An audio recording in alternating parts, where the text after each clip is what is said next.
I just delivered a scheduled delivery. When I was leaving my home, I had my keys in my hand, and they called. And I was like, I'm leaving right now. You know, I got 30 minutes, plenty of time to get there on a Sunday. I picked up in Garden City, some kind of smokehouse place, and I delivered to Utlit Harbor, which I've been there in the past 2 years. This is my third time. I'm not going to take them anymore. I'll discuss that in a moment. They changed the time. They're like, can you still deliver it? I said, oh yeah, sure. You know, what time do you want me there? I said, thank you for calling. I did a little work on the computer and I just waited an hour and I left. It's never happened. They've never changed the time. I delivered to a house, I believe, I'm going to say a $2 million home. It was one of the last homes in Utlit Harbor. I went all the way in. I've been there before, so I wasn't clueless, and it's daytime. Past the golf course, house right on the water. No question in my mind, $2 million. It would have been inappropriate to take a picture of the backyard where they were socializing. Now, I've been there 3 times, and all 3 times, no additional tip. So I won't be taking any Utlit Harbor deliveries anymore. It's out of the way. It was too much time for the little bit of money, but there are many jobs that I get a lot of pay. The gentleman, he was nice. He grabbed the bag. It leaked a little bit. There was leakage. Good thing it was in cardboard. I think that irritated him a little bit. They asked me, he was like, what are these for? They were the potato rolls. Potato rolls, I think they're called. And I was like, you know, I don't know. I'm just a delivery person. I don't work for the restaurant. He went and got his wife. Because now there's a little bit of spillage. So I just thought about it for a moment. And I said, just take the bags, Michelle. Get back to your car. Have paper towels, antibacterial wipes. I'll clean it in the trunk. Because you could tell he didn't want to deal with it. It dripped on the floor, the bag. So that's okay. She came out. She said the same thing. She came right out. She goes, so what are these for? I don't know. You know, I don't work for the restaurant. I work for the app. I don't know if they tipped. Like, did they give it 15? It really wasn't a huge order. It was like $560 worth of food. But, you know, just a couple of bags because that's expensive food. It's not like the guac shop. I'm not saying the guac shop's not nice. I'm just giving an example. You get a lot more bang for your buck when you order from the guac shop. You have a lot more boxes. You have to use more bags. There's more to transport. So I took a picture quick. I said, you know, I'll just take a picture and I'll get out of your way. Because she came right out and she was like, so what are these for? And I said, I just work for the app. And she was like, oh, okay, I understand. And I got out of there really quick. But I've been in Utlit Harbor 3 times in the past couple of years, and they never give an additional tip. I got off track a bit. I'm not sure what they gave the restaurant. I'm not sure if they give the restaurant a big tip and the restaurant goes, you know what, I don't want to be bothered driving all the way to Utlit Harbor. They're not going to give a cash tip. Just give the driver 20 bucks.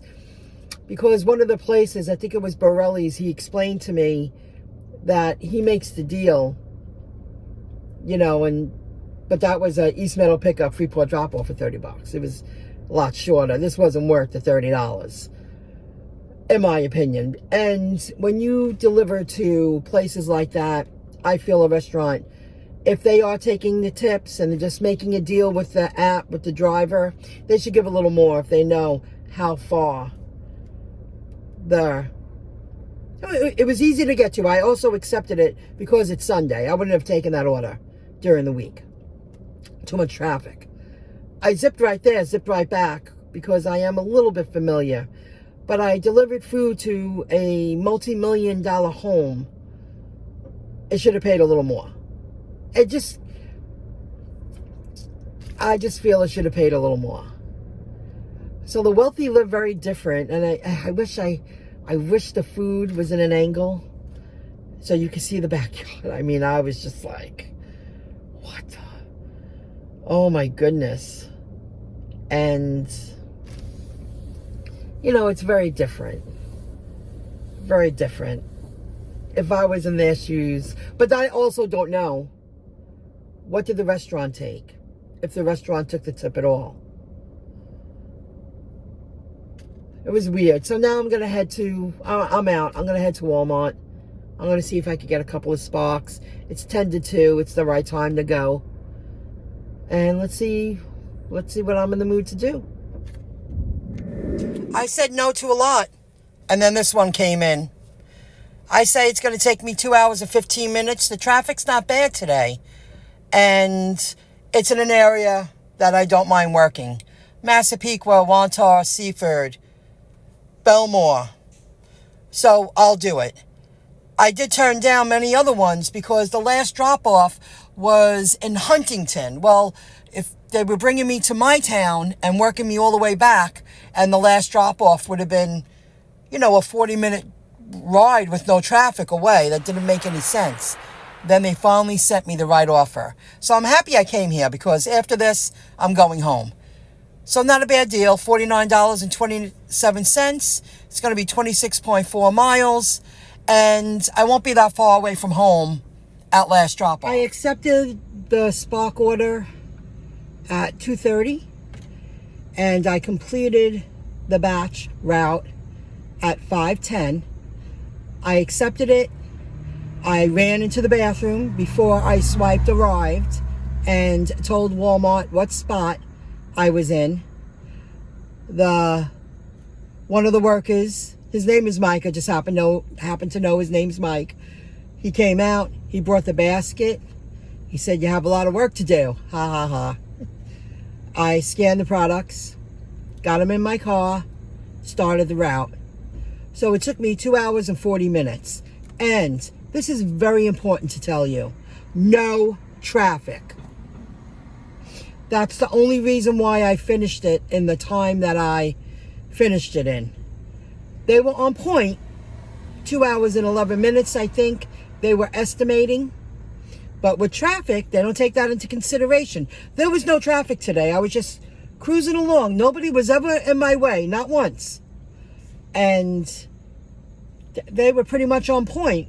I accepted it, 2 hours and 40 minutes. Got the products in the car, used the bathroom, got mentally ready for it, started driving.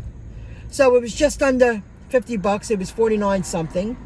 And it was worth it. I'm happy I turned down a handful because it just wasn't logical. They paid more, but a lot more miles. And 20 drop-offs, 22 drop-offs. And the last drop-off was in Huntington. I don't want to be in Huntington.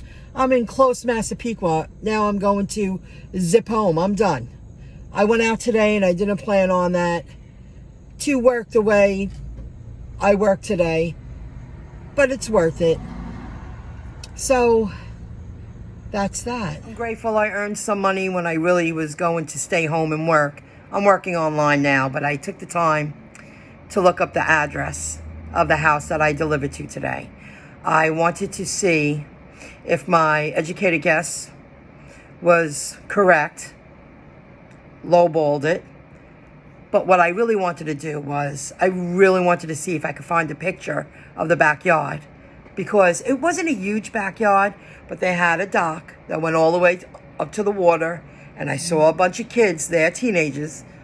And then the adults were right when I went in the back, because they left a note on the front door, "Please deliver to back." And I went up the stairs a little bit. It wasn't huge, but it was top of the line. And I really wanted to show you. They had, a hot tub built into the marble or brick, whatever. I didn't really stare because it just wouldn't have been appropriate. And when I realized there was leakage, and he realized it because he grabbed the bag and he took the food out, I don't think he was happy about that. It wasn't the end of the world, but I don't think he was happy. But again, You have to make sure your food's wrapped up properly. If I would have known that, I would have placed a plastic bag around it like I do with other liquidy food. I didn't know everything I was delivering.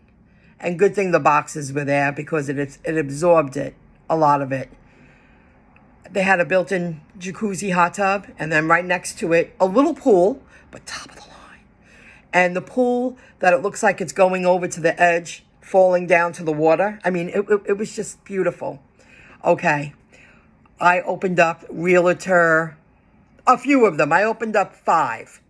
Zillow, and some other ones. Redfin. I opened up 5 tabs.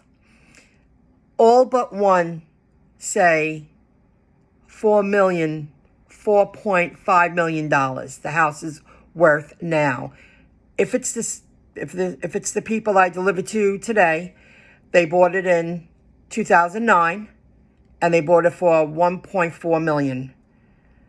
And that's how much it increased in value. I mean, I would show it to you, but I don't want to get in trouble. I would have showed you just the backyard. I wish I had a picture. It was so beautiful. But see, it sickens me that I delivered to a place like that, and I didn't get a side tip. And that's 3 times in that area. I won't deliver to Hewlett. I won't deliver to that very wealthy area anymore. It's not just that location. I've delivered in other areas around there, especially when I first started working Uber and stuff like that. And, fast forward a handful of years, they're worth $3, $4, $5 million. Now, there is one home in that area. It's selling now. It's at the very end. I forget the address. It's, it's like on its own island. But if you know that area, that's how it is there. And I believe it said $7.9 million. Like 8 families can live there and still have privacy. So I was driving today, and I'm not going to lie. I'm happy the IRS said to me, I've been to the IRS twice in the past few years, and for good reasons. And they told me, and the last time I said it in a video when I shared that information about learning how to do my own taxes, I will be working harder this year. When you earn your first million, Michelle, they didn't have to say that to me. You'll be preparing your own taxes because they see what I own. And I own very valuable utility crypto. And I shared all my wallet addresses with them. And I struggled. I have a lot to learn, but I got through it. And they see what I own. They know I own that. They didn't have to say that. And I really clicked with this woman. She was so nice. It's okay to amend your taxes. She, explained how I set off the AI because I was editing. I'm missing the word. Amending my own taxes because she was like, you could write off business expenses. You're doing everything right. You're doing everything right. People should follow your lead. I mean, the compliments this woman gave me. And I was like, yeah. She goes, Michelle, when you earn your first million. See, I don't know if I would want a house like this. They have 8.5 baths. But it's the luxury. The backyard was beautiful. I was hoping to get a picture. I really wanted to show you. It was gorgeous. I would be out there all the time working online. Talk about clear head, being creative in that kind of location. This house is beautiful. It's a huge house. But it's the location. And it's right on the water, the whole backyard. And the pool going over. I mean, I was just like, and you couldn't throw me a 20? That's 3 times in that area. So I won't be delivering there. I'll end it on this note. I had so many thoughts while I was driving. I'm going to work harder on my business. I'm going to continue to keep doing what I'm doing. And I'm really grateful that the IRS told me what they told me, because I believe I will have this option if I wanted it. Do I feel the need? I need 8.5 baths? No. But imagine becoming a part of the next generation of the 1%. That's incredible. I'll see you in the next video clip. Have a good one.